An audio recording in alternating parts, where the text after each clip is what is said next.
Cuman kan di satu sisi juga kita harus paham bahwa permainan yang kita sepakati bersama sebagai satu bangsa adalah demokrasi. Dan kalau kita berbicara mengenai demokrasi, itu kan dari pilihan terbanyak. Sehingga currency dalam demokrasi itu adalah bagaimana kita bisa memenangkan atau meyakinkan banyak orang bahwa dia adalah orang yang tepat.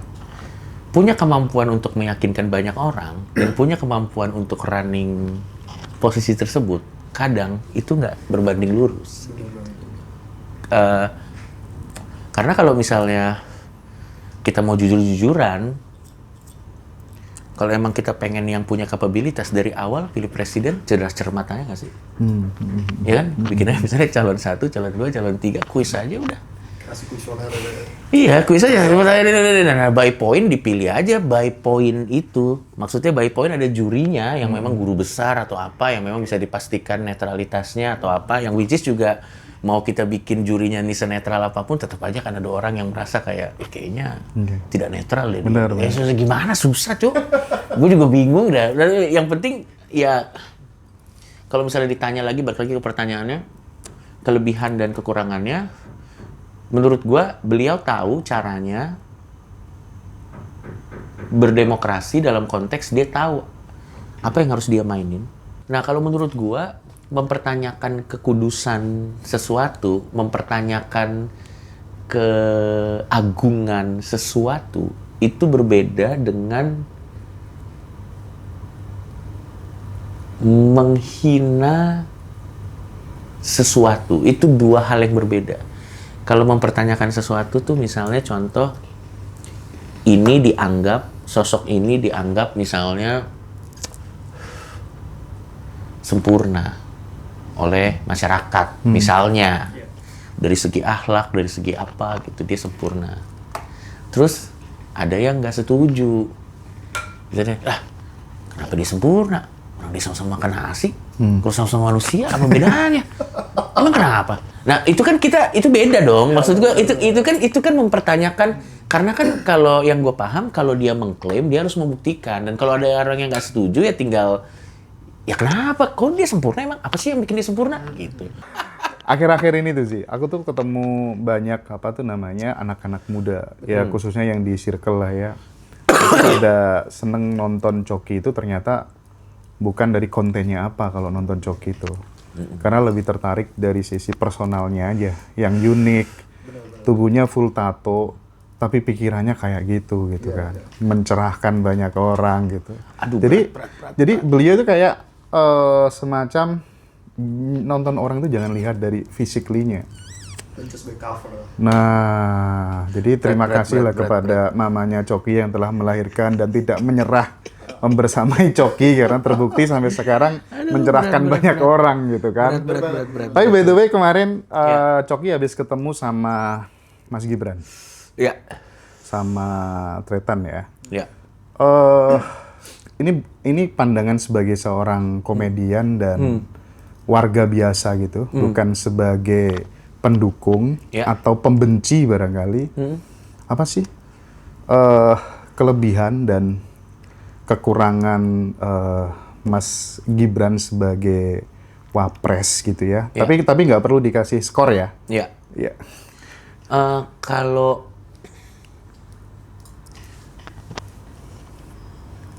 Kalau gua ya, sebenarnya yang paling pas untuk menilai kekurangan beliau dalam kapasitasnya menjadi seorang wapres, itu kan udah ada mekanismenya sebenarnya. Ya, udah ada mekanismenya, entah survei atau entah apapun gitu. Jadi sebenarnya kita bisa merujuk ke situ aja gitu. Dan gua rasa opini gue mengenai kekurangan beliau misalnya sebagai wapres juga pasti nggak akan jauh beda dengan opini masyarakat gitu. Dalam konteks, apalagi kalau misalnya itu diterjemahkan ke dalam survei yang memang basisnya data atau apapun itulah ya. Tapi kalau gue ngelihatnya dari Mas Gibran nih, kayaknya Mas Gibran ini adalah sosok pertama yang bikin posisi wakil presiden itu jadi penting. Karena kayaknya sebelumnya nggak ada yang membicarakan posisi wakil presiden Bener nggak sih? Sorry, karena saya memang orang bodoh ya. Saya aja lupa loh.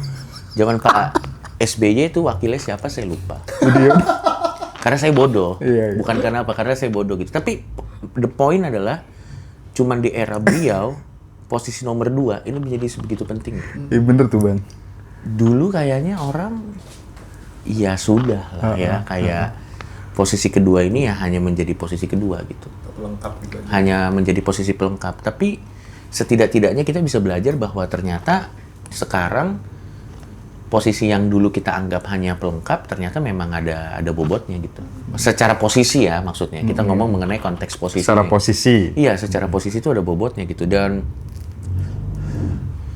terakhir kali ya, mungkin ini menurut gua ya, mungkin gua bisa salah juga, tapi terakhir kali wakil yang dibicarakan sebanyak ini mungkin Bung Hatta. Benar nggak sih gua? Iya betul. Sisanya kan iya. Tapi bobotnya bukan karena posisi aja kalau itu ya. Ya, itu kan karena memang dia juga founding father. Jadi mau nggak mau pasti akan ada dalam conversation kita sebagai apa namanya? Kalau kita ngomong Indonesia pasti itu tidak lepas kita akan membicarakan Bung Hatta karena kan beliau memang adalah founding fathers gitu. Tapi ya karena sekarang Mas Gibran tuh jadi buah bibir banyak orang, ada yang suka, ada yang nggak suka, ada yang biasa aja, ada yang nggak peduli bahkan kan. Itu jadi buah bibir. Dan kalau sistemnya demokrasi, currency yang paling baik di demokrasi itu adalah diomongin sebenarnya. Karena demokrasi kan permainan dipilih by vote. Karena kalau kan sekarang kan kita selalu dihadapkan, ini gue pengen kita supaya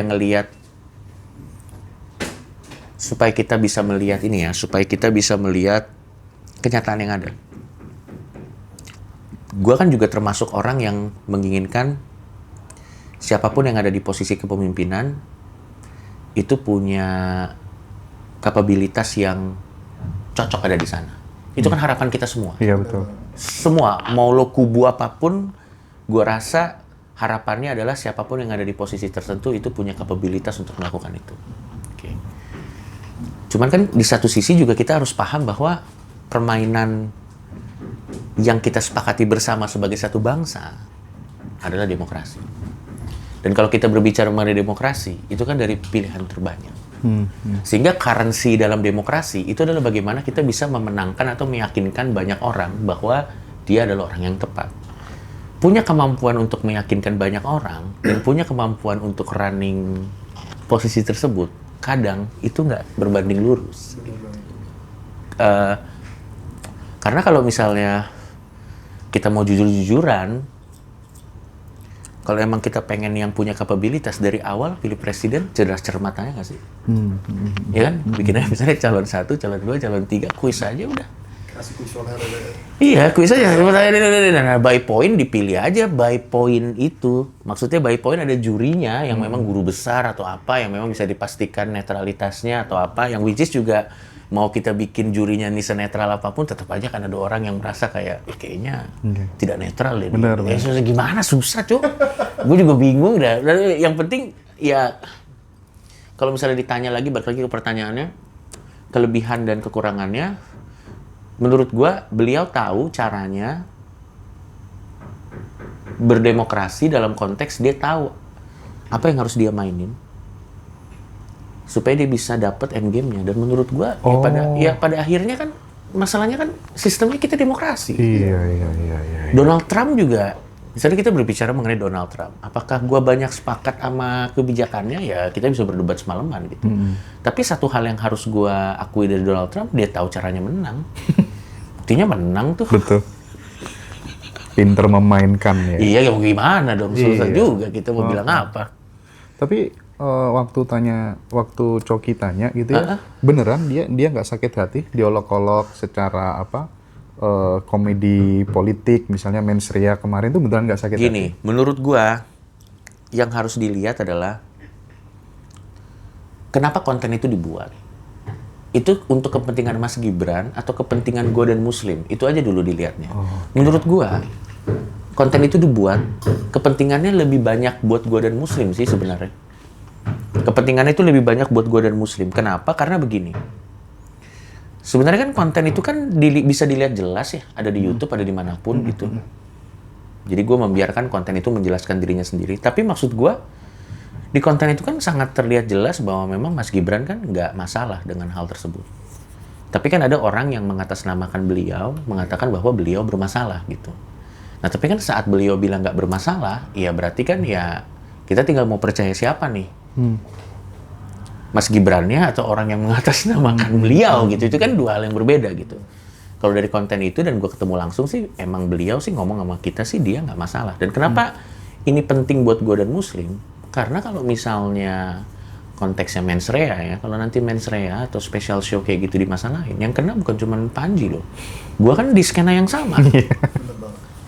Jadi kan gue di skena yang sama. Jadi sebenarnya yang sangat terbantu sama konten itu menurut gue bukan Mas Gibran. Tapi sebenarnya gue dan Tretan Muslim yang memang bekerja di industri seni yang ingin meredam orang-orang yang memang tidak nyaman dengan skena itu. Karena kalau misalnya mens rea-nya kena, berarti kan siapapun yang ada di skena itu kan bisa kena. Dan yang paling dekat di skena itu kan ya gua dan Tretan Muslim. Karena kan kita sama-sama pekerja seni gitu. Jadi kalau misalnya, ya itu penilaian orang ya. Tapi kalau misalnya ada orang yang nanya, itu maksudnya untuk bagus-bagusin Gibran kan? Malah sebenarnya yang paling ketolong tuh gua dan Muslim dan semua komedian lain gitu. Karena akhirnya orang yang mengatasnamakan beliau jadi terlihat kurang elok karena beliaunya sendiri enggak kenapa-napa gitu. Jadi kan keabsahan tanda kutip ya, keabsahan laporan yang ditaruh ke pihak-pihak yang bersangkutan kan jadi kayak ya orang dia nggak masalah, kenapa lu yang bermasalah gitu. Maksud gue jadi bingung gitu. Iya. Kenapa kita tersinggung untuk orang lain sih? Apakah memang benar-benar nggak bermasalah atau memang dia menganggap dirinya nggak ada masalah nih? Itu cuma di depan layar atau di belakang layar beda lagi? Nah permasalahannya, lu harus tahu juga, walau bagaimanapun Mas Gibran manusia ya. Yang namanya manusia kan pasti ada emosinya. Iya. Cuman, Punya keluarga, punya anak gitu punya ya. anak dan yang lain-lain. Tapi gua rasa gini, pasti beliau tahu dia menjawab statement itu kapasitasnya sebagai apa. Betul. Ya kalau misalnya, dan gua rasa apapun penilaian kita sama beliau ya, beliau tahu implikasi statementnya itu akan menimbulkan efek apa. Elektabilitas dan lain sebagainya. Dan gitu gua rasa dia juga tahu kapasitasnya sebagai orang nomor 2 di Indonesia, dia harus menjawab itu dengan bijak. Gitu. Sehingga pada akhirnya jawaban dia jadi lebih besar daripada perasaannya. Betul. Makanya kadang tuh gue juga pertanyaan ini kan sebenarnya pertanyaan orang kan, bukan pertanyaan teman-teman juga gitu, pertanyaan orang kayak tapi aslinya dia gimana gitu.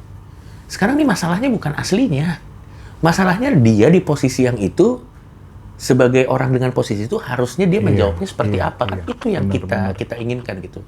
Makanya jadi pemimpin kan dalam tanda kutip kan susah, karena kalau ngikutin apa yang kita mau kan, misalnya contoh. Kalau misal, itu makanya gue nggak akan pernah bisa jadi pemimpin. Kenapa? Karena kalau ngikutin maunya gue, misalnya kita pengen menyelesaikan banjir gitu misalnya. Kan ada tindakan-tindakan kayak misalnya kita menggusur tempat-tempat tertentu atau apa. Itu kan maunya gue. Ada yang harus dikorbankan. Harus ada yang dikorbankan. Tapi kan itu kan Coki Pardede yang ngomong. Tapi kalau Coki Pardede sebagai pemimpin, bisa nggak sih gue ngomong kayak kan nggak mungkin. Karena kan pemimpin kan harus memfasilitasi sebanyak mungkin kepentingan kan. Itu makanya menurut gua pada akhirnya politisi, ini menurut definisi gua, yang lain boleh nggak setuju, tapi menurut gua pada akhirnya politisi itu adalah negosiator yang ulung. Karena berpolitik itu adalah bagaimana caranya kita bisa memfasilitasi banyak kepentingan supaya negara ini bisa berjalan. Jadi sebenarnya politisi itu menurut gue adalah negosiator yang ulung dan seorang pelobi yang ulung sebenarnya. Itu makanya setiap politisi pasti punya staf ahli. Staf ahli itu tugasnya yang mikirin, menerjemahkan. Misalnya contoh, di kota ini, misalnya ini satu kota atau satu negara, ada value-nya A, ada value-nya B, ada value-nya C, ada value-nya D. pasti sebagai pemimpin kan dia harus mencoba memfasilitasi value-value ini dong, ya kan, harus mencoba memfasilitasi value. Nah, dia bernegosiasi lah, gimana caranya biar orang yang punya value ini, yang punya value ini, yang punya value ini, dan punya value ini bisa tetap enak, walaupun mereka semuanya sama-sama saling ngalah. Ya deh, nanti kita gini deh. Misalnya udah dapat nih kesepakatannya A misalnya. Ya dia ngomong ke tim staff susnya. Gue udah ngomong nih sama orang-orang ini. Jadi supaya kita semua bisa jalan dan semuanya legowo, kesepakatannya A. Nah, lu kan semua orang-orang pinter nih. Coba dong terjemahin ke dalam bahasa konkretnya gimana caranya biar keputusan ini jadi program yang konkret gitu. Tapi Cok, kalau mungkin boleh tanya ya, batas antara kritik dan body shaming itu sebenarnya di mana dan masih relevankah ketika kemudian tubuh atau fisik tokoh politik itu jadi bahan olok-olok gitu? Nah, kalau misalnya, itu menarik nih. Ini jawabannya banyak sebenarnya. Ini jawabannya banyak, tergantung. Kalau kita berbicara mengenai komedinya pure, kita bicara mengenai pure komedi. Sebenarnya batas komedi nggak ada sebenarnya. Kalau kita batas mengenai komedinya tok ya. Sama seperti kepercayaan, komedi itu mazhabnya banyak. Ada mazhab komedi yang mengatakan kita nggak boleh punching down. Kita bolehnya pancingnya ke atas. Kita nggak boleh ngatain ke bawah, kita nggak boleh ngatain ke atas. Ada mazhab yang percaya itu. Ada mazhab yang ya semuanya sah-sah aja. Lu mau pancing ke atas, mau pancing ke bawah, semuanya sah-sah aja. Sebenarnya itu balik lagi ke kita pengikut mazhab yang mana gitu. Tapi menarik mengenai body shaming dan kritik. Sebenarnya kan body shaming dan kritik kan itu udah dua hal yang berbeda ya. Kalau kritik kan sebenarnya ya kita mengkritik kan. Yeah. Kalau body shaming kan berarti kita ya menghina ya. Dan kita nggak usah ngomong politisi deh sebenarnya. Keluarga kita aja dah, kita nggak usah ngomong politisi. Siapa sih yang mau keluarga ini? Iya benar. Kita nggak usah ngomong presiden deh. Siapa yang ngomongnya? Nah, menurut gua ya tinggal dibuktiin aja. Maksud gue kayak saat materinya keluar, misalnya ada yang merasa itu adalah hinaan, ya tinggal dibuktiin aja itu hinaan atau kritik. Kan udah gampang sebenarnya. Iya, dan ranah pembuktiannya kan ya di pengadilan. Ya udah kan gampang gitu. Dan kalau misalnya dia bisa mempertanggungjawabkan apa yang diomongin sih ya silakan. Tapi kalau gue sampai saat ini yakin bahwa kalau misalnya konteksnya ke Bang Panji cerdas lah. Dia tahu bagaimana caranya menempatkan dirinya dan gue rasa nothing personal kok. Bang Panji juga nothing personal ke orang-orang yang dia sebut. Masalahnya kan orang-orang yang dia sebut kan juga tokoh masyarakat yang memang selalu jadi top of mind. Jadi nggak bisa dihindari juga kalau mereka disebut. Gitu sih kalau menurut gua. Karena kalau misalnya itu dianggap sebagai suatu kesalahan gitu ya. Iya. Yang selama ini itu justru jadi kebal kritik itu kayak apa ya? Atribut-atribut yang dianggap suci, tanah suci, betul, gitu kan ya, gelar, tokoh-tokoh gitu. Gimana pandangan Coki itu? Nah kalau menurut gua mempertanyakan kekudusan sesuatu, mempertanyakan keagungan sesuatu itu berbeda dengan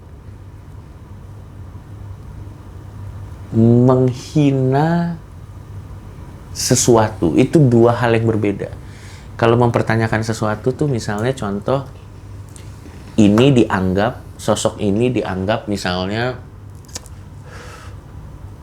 sempurna oleh masyarakat, misalnya dari segi akhlak, dari segi apa gitu dia sempurna.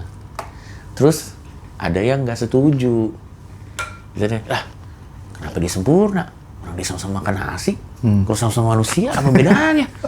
Emang kenapa? Nah itu kan itu beda dong. Maksud gue itu kan mempertanyakan karena kan kalau yang gue paham kalau dia mengklaim dia harus membuktikan dan kalau ada orang yang nggak setuju ya tinggal ya kenapa? Kok dia sempurna emang apa sih yang bikin dia sempurna gitu? Orang dia begini gitu loh maksud gue. Nah tapi kalau misalnya menghina tuh ya misalnya jelek lu, udah terus kita tinggal. Lu paham gak sih maksud gue? Ya misalnya kayak gini. Jelek lu, udah terus kita tinggal terus. Apa anjing, kenapa? Apa yang biasanya Pak Dindro Gila lu dulu. Iya. Itu pun pasti ada konteksnya kan? konteksnya. Ada konteksnya. Misalnya contoh teman-temannya misalnya makan di meja, tiba-tiba dia makan di atas genteng misalnya. Dan berdasarkan konteks itu jadi lucu kan? Gila lu gitu ya udah gila gitu. Maksud gue tapi sebenarnya semuanya di kemampuan kita menjabarkan konteks sih sebenarnya. Makanya untuk menilai sesuatu tuh kita nggak bisa abstrak. Kita harus tahu dulu konkretnya gimana. Misalnya ada kalimatnya panjang di segini, tak tak tak tak tak tak tak tak tak. Ya udah tinggal kita perhatiin aja nih kalimat yang panjang segini. Ini maksud arahnya kemana gitu. Ini masuknya mengkritik atau menghina gitu. Kalau misalnya si pembuat kalimatnya nggak tahu nih masuknya mengkritik atau menghina, dia sendiri juga ragu, ya acara off air aja. Ya daripada lo ngerti kan maksud? Ya daripada dia juga membebani dirinya untuk menjelaskan sesuatu yang dia juga ragu gitu. Ngerti gak sih maksud gue? Maksud gue kan ya kecuali dia memang sudah benar-benar yakin bahwa memang ini ada legal standingnya, ada alasan yang kuat untuk mengatakan bahwa ini adalah kritik. Baru dia taruh di, dan gue yakin kalau konteksnya kita mau tarik ke Bang Panji, gue yakin Bang Panji punya alasan yang kuat. Makanya dia bisa dengan yakin, kan gini, Bang Panji juga punya perusahaan, Bang Panji juga orang cerdas. Bang Panji juga bukan, dia pasti orang cerdas lah, bisa jual 10.000 tiket itu gila banget loh. Dia pasti luar biasa cerdas gitu, dia memang orangnya di atas rata-rata. Pasti beliau punya alasan yang kuat dan punya legal standing yang kuat, makanya dia berani taruh di Netflix gitu. Dan gue rasa sih dia bisa mempertanggungjawabkan apa yang dia bilang ya, jadi kita sih nggak harus khawatir gitu. Dan udah banyak kok tokoh-tokoh yang dia sebut, kayak misalnya KDM kan juga nggak masalah kan. Iya. Udah lihat kan statement beliau. Ngasih respon nih. Iya, responnya juga elegan, positif. Dia bilang kayak, lucu sekali. Tapi Mas Panji coba jalan sekali-sekali ke sini, lihat saya ini konten itu. Tapi kan maksud gua friendly gitu. Dharma Pongrekun juga responnya bagus juga. Dharma Pongrekun juga responnya bagus gitu. Mas Gibran juga nggak masalah. Nah makanya gue bingung yang mengklaim saya tersinggung atas nama tokoh ini. Loh, kok Anda lebih tokoh daripada tokoh ini? Lo ngerti nggak sih maksud gue? Masalahnya orang yang disebut aja biasa aja gitu loh maksud gue. Iya. Setidaknya di depan kamera ya. Dan kita harus ingat juga kalau misalnya kita di depan kamera terus kita bilang kayak, lah itu kan di depan kamera, aslinya siapa tahu aja dia tersinggung. Lah malah kalau dia aslinya tersinggung, gini, tersinggung itu kan adalah output natural dari, itu kan reaksi. Tersinggung tuh hampir mirip kayak ketawa. Misalnya ada statement A. Ya kemungkinan reaksi dari statement itu ya dua. Kalau nggak tersinggung ya ketawa. Ya kalau misalnya kita tersinggung tinggal output setelahnya tuh bagaimana. Begitu kan? Dan menurut gua orang-orang seperti Dharma Pongrekun, orang-orang seperti KDM mungkin ada tersinggungnya, tapi dia tidak membiarkan perasaannya yang berbicara dan mengambil alih rasionalitasnya. Karena dia berbicara atas karena posisinya gitu. Jadi memilih bijaksana. Iya, memilih bijaksana. Masa orang udah memilih bijaksana kita paksa-paksa, tapi aslinya nggak gitu dong. Aslinya tersinggung dong. Anjir, itu parah banget cuy menurut gua. Loh, maksud gua giliran dia bener kita salah-salahin. Kamu berarti yang bermasalah. Iya, maksudnya lo gimana sih? Maksud gua jadi maunya tersinggung, maunya gimana? Bahkan yang bikin jokes pun kan juga tujuannya kan bukan supaya dia tersinggung, supaya dia juga terhibur sebenarnya kan gitu. Cuman kebetulan memang dia disebut aja namanya gitu kalau menurut gue. Nah sekarang yang jadi persoalan itu kan gini ya, ketika kemudian banyak komedian yang memberikan kritik dalam konteks politik itu kan, Iya. Karena banyak sekali perilaku behavior pejabat-pejabat kita gitu ya, di berbagai macam elemen lah ya. Mau legislatif, yudikatif, eksekutif, semuanya gitu. Itu kan mungkin salah satu penyebab karena orang baik, orang yang punya skill, orang yang pinter selama ini tidak mau terjun ke sistem. Nah, ketika ada orang yang punya kapabilitas terjun ke sistem, itu justru sekarang dicaci maki, dihina. Sebut saja misalnya kayak Sabrang gitu, yang ditunjuk jadi tenaga ahli. Dia tuh dapat emang banyak yang nggak suka ya waktu dia masuk ya? Banyak banget. Banyak banget. Kemarin direspon sama Mas Sabrang sampai 1 jaman gitu. Tanggapan Coki gimana sih terkait dengan hal itu? Kalau menurut gua ya, kalau memang kita yakin sistem ini kekurangan orang pinter, kalau ada orang pinter masuk ya kita dukung lah.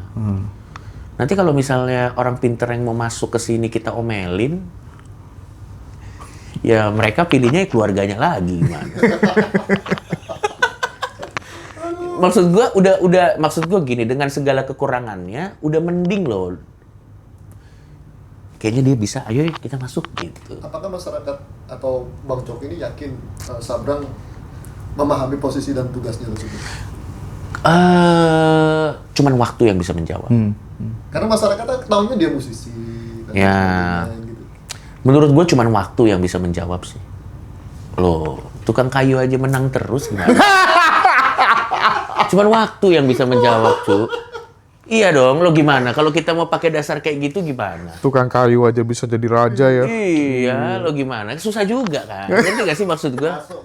Ya susah. Menurut gue jahat lah. Terlalu cepat kita menilai beliau. Betul. Terlalu prematur. Kayak harus dikasih kesempatan. Nggak bisa. Dan gue yakin orang pinter mah pinter aja ya. Ngerti nggak sih maksud gue? Orang pinter pas gini lah. Mas Abrang itu kan pinter banget. Nggak mungkin tiba-tiba. Pasti kan prosesnya panjang juga Bener. sampai dia mengambil tersebut Mau- kan panjang. mau menerima kan itu, panjang. ya. Belum lagi mungkin ada journey spiritual yang dia lakukan dulu. Apa mungkin dia, saya tidak tahu ya, apa mungkin dia bawa dalam doa dulu. Atau apapun sampai akhirnya keputusannya dia mengambil gitu. Ya kita kasih kesempatan lah, maksud gua. Karena ya orang yang dan kalau dengan logika yang sama kan, orang yang dari background yang sama juga, misalnya dia sekolahnya apa kan banyak juga yang pada akhirnya nggak bagus juga kan kerjanya kan, ya kan gitu. Jadi ya susah lah menurut gua terlalu prematur buat kita untuk menilai menilai. Pak Mahfud itu sempat jadi ini loh. Dulu kan Pak Mahfud itu, tolong saya dikoreksi kalau saya salah ya. Tapi waktu zamannya Pak Gus Dur itu kan Pak Mahfud juga pernah jadi Menteri Pertahanan deh kalau nggak salah. Benar nggak? Padahal nggak sesuai sama Nggak sesuai. Sama latar belakangnya. Nggak sesuai. Tapi kan nggak ada yang berani bilang Pak Mahfud jelek kan maksud gua. Enggak, menurut gua waktu deh. Waktu. Dan Sabrang itu kemarin memberikan tanggapannya itu kayak ngajarin pemerintah gini loh caranya jawab kritik dari masyarakat itu gitu. Dan itu keren banget. Ada 4 konsep yang ditawarkan, teman-teman bisa tonton sendiri. Iya videonya betul. nanti. Nah, bukannya harusnya kita menjadi lebih tenang ya? Orang seperti itu ada di sana ya. Harusnya kan begitu kan? Ya kita tenang dong. Malah jangan-jangan ini bodohnya saya ya. Tapi jangan-jangan yang kita anggap di sana isinya orang kurang, karena yang orang pintar yang masuk kita alang-alangin. Jangan-jangan gara-gara itu. Bisa jadi. Iya. Iya. Giliran misalnya kita ada orang-orang pintar nih gergetan, harusnya nggak gitu tuh. Udah nih gue mau kesana, kok lo kesana? Lo jadi bagian orang, ya gimana? Yang sana juga akhirnya karena nggak ada yang mau masuk, akhirnya ya siap, ya udah bapak aja deh, ya udah bapak.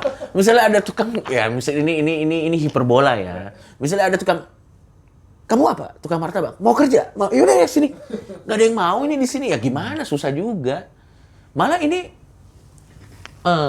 sebuah penyegaran nggak sih di tengah-tengah kalau misalnya kita menganggap di tengah-tengah banyaknya KKN ya mungkin relasi keluarga atau apa, di tengah-tengah itu ada orang yang bagus tiba-tiba ada di sana.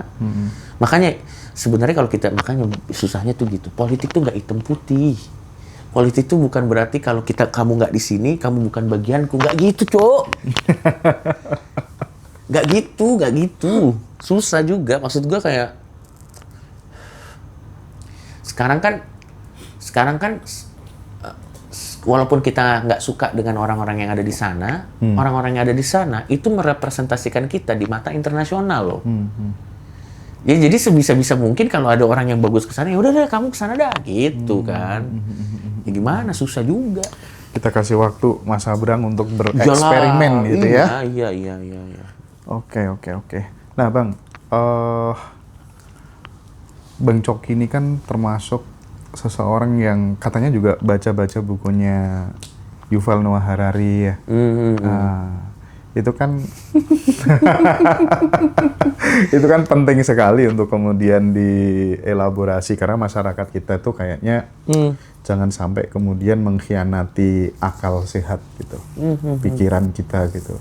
Di buku Sapien, terus kemudian Homo Deus ada betul. 21 lesson ya kalau nggak salah ya, 21 lesson gitu.